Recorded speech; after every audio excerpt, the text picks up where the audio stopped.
Mahaifiyar Mina da mahaifinta suka kalli juna suka fashe da dariya suka ce, ai tun da kika zama loya, kin ɗaura ɗamara da yaki da zalunci kenan. Me yasa ne yawan zalunci yana ɗaga miki hankali? Ai duniyar ma gaba ki ɗayanta haka take, kawai sai dai ki yi haƙuri. To masu sauraro, a nan muka kwana a cikin littafinmu Fansar Mahaifina kashi na 1, za mu tashi a kashi na 2. Fansar Mahaifina kashi na 2. Bismillahirrahmanirrahim. Mahaifin Mina ya ce, ke kaɗai kin isa ki gyara duniya ne uwata? Sai dai ki yi iya abin da za ki yi, ki batta haka. Mina ta ce, kai, dadi, kai ma duk sanda na kawo maka matsala ta ba ka bani kwarin gwiwa. Ni gara ma in wuce ɗaki in je in kwanta. Mahaifiyarta ta ce, a'a, ki dai zauna ki ci abinci kin ji? Shi ai dadin naki wasa yake miki. Shi ma yana bayanki, yana so ki yi yaki da zalunci. Mina ta tafi gudun danin tebur, a kawo mata abinci, tana ci, tana ta tunani. Kawai sai ta ji kiran waya. Sai ta ɗaga wayarta. Ta ce, hello? Dr. Nura ya ce mata, masoyiyata kin tafi gida ne? Mina ta ce, wallahi wani kes ne ma ya ɓata min rai. Nan take na rufe ofis ɗin, na kori lauyoyin na ce kowa ya tafi niwa gida zan je in huta. Dr. Nura ya ce, ai kuwa gani daman a bakin ofis ɗin naki. Na zo ne nima da wata muhimmiyar magana ina son mu tattauna da ke. Barista Mina ta ce, to kai kana rabuwa da magana ne? To ko dai gidanmu za ka zo. Nan take ɓacin rai ya bayyana a fuskan mahaifinta. Ya ce, da waye kike wannan maganan? Barista Mina ta ce, dadi, ba da kowa bane dai, da Dr. Nura ne muke magana. Mahaifinta ya ce, to ba dai gidan nan zai zo ba. Ke dai kullum idan baki ɓata min rai ba, hankalinki baya kwanciya. Mahaifiyar Mina ta kalle mahaifinta ta ce, Alhaji sai ka rika yin haƙuri fa. Shi yau ɗan yau kuma ɗan zamani, haƙuri ake da shi a bi shi a sannu. Wataran wannan duk abin da Mina take yi zai zama labari. Kar ka manta Mina fa ta mallaki hankalin kanta. Yanzu ko dole ko a sai abin da kake so ba zai yi a tsakaninka da Mina ba. Mahaifin Mina ya fusata ya ce, duk abin da wannan yarinya take yi ai da sa hannunki daman. Ke kika daure mata gindi. Ni na ce miki babu Mina ba talaka. Me dokto yake da shi? Me ya ci me ya bata? Na reni yata da kayan alatin duniya. Na mata duk abin da uba yake wa ya na gata. Na rene ta ne tukuru da hannun nan nawa da kuma zunzurutun dukiyata. Amma gashi yanzu kina son ki karya min rekod ina duk abin da na shirya akan Mina. So kike ki bi su duk ki rurrusa min su. Mahaifin Mina ya kalli mahaifiyar Mina ya ce, kin ga Hajiya Hauwa, ki zauna a iyakarki, kar ki wuce gona da iri. Mina ta miƙe tsaye, ta yi maza ta zo gaban mahaifinta ta durkusa. Ta ce, baba, wallahi ban san hakan zai ɓata maka rai ba. Ba na san abin da zai ke haɗa ka da mahaifiyata kullum kuna hayaniya. Ba zan juri ganin hayaniyar ku ba baba, a ce ni ce kuma sila. Kullum dai ni ce ummul aba'isin haɗa ku matsala. To dan Allah ka yafe mu, hakan ba zai kara faruwa ba. Mahaifin Mina ya miƙe tsaye ce, da dai bai kara faruwan ba sai ya fi. Nan take Mina ta yi ɗakinta, maza ta fara rubuta text ta turawa Dr. Nura, sakamakon cewa kar ya zo gidan nasu da matsala. Gobe in ta fito ofis, sa haɗu a ofis ɗinta. Nan take hankalin Dr. Nura ya tashi, ya rika kiranta akan ta ɗauka, ta yi mai bayani da bakinta shin me yake faruwa. Amma ina, hakan bai sa Mina ta ɗaga wayarsa ba, duk da in ta ga kiran nashi tana jin ba daɗi, amma gudun haɗa masifa tsakanin mahaifinta da mahaifiyarta ya sa lalle ita ba za ta ɗaga wayan Dr. Nura ba. Hakan dai Mina ta ji raɗaɗi da bakin ciki a cikin zuciyarta, ga hawaye yana kuranya a idanta.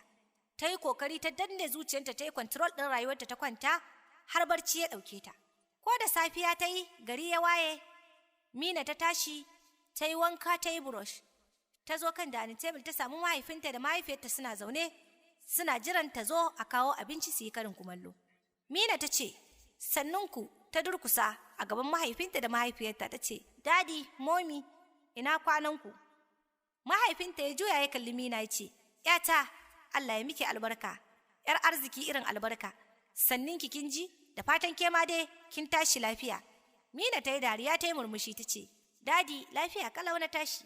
Mahaifiyar Mina ta kalli Mina ta ce, da fatan dai baki kwanta da tunanin kwato wa mutane ‘yanci ba.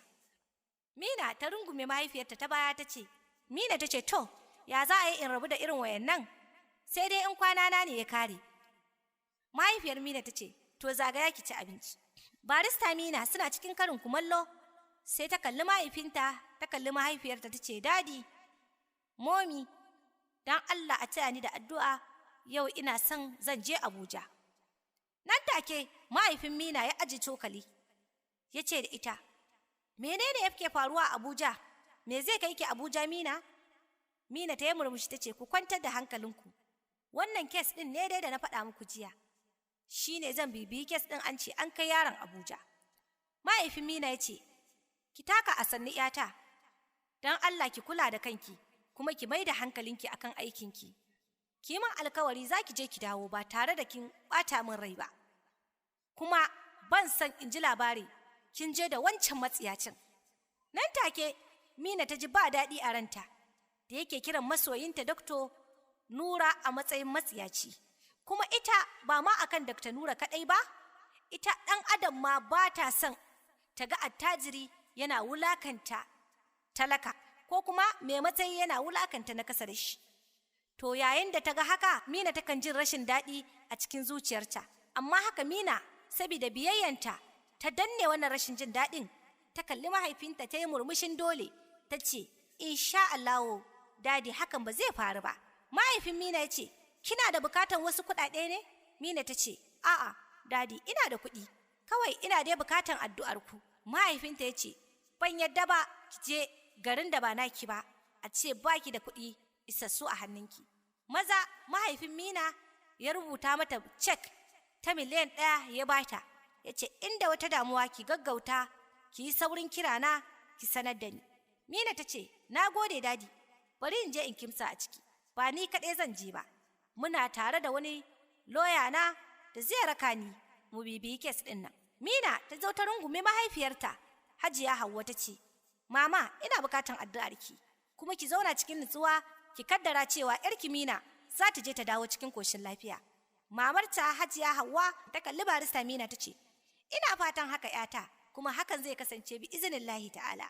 Mina ta yi ɗaki maza ta kimtsa, ta ɗauki kayanta kala ɗaya ta sa a cikin jakarta. Yayin da barista Mina ta karasa zuwa kurkuku na Abuja, ta shiga gurin shi shugaban gandurobobi, ta nemi excuse cewa tana da client ɗinta a nan, tana son ta yi magana da shi mai suna Abdullahi.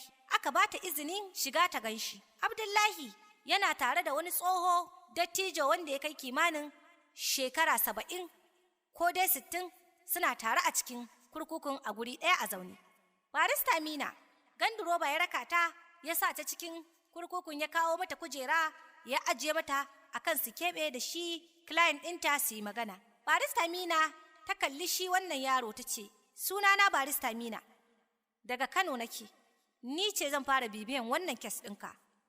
Shi kuma yaron ya dubi Barista Mina ya ce, cikin ladabi da biyayya ya ce, sannu da zuwa anti, da fatan kin shigo hanya lafiya. Barista Mina ta ce, a gurguje ina son in maka tambayoyi guda 3, da fatan dai ba za ka ɓoye min gaskiya ba. Shi client ɗinta ya ce, insha Allahu zan faɗa miki komai.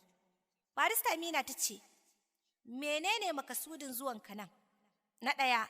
Na 2, menene ya sa kes ɗinka ya dawo nan? Na 3, wane hukunci aka yanke maka da aka kawo ka nan?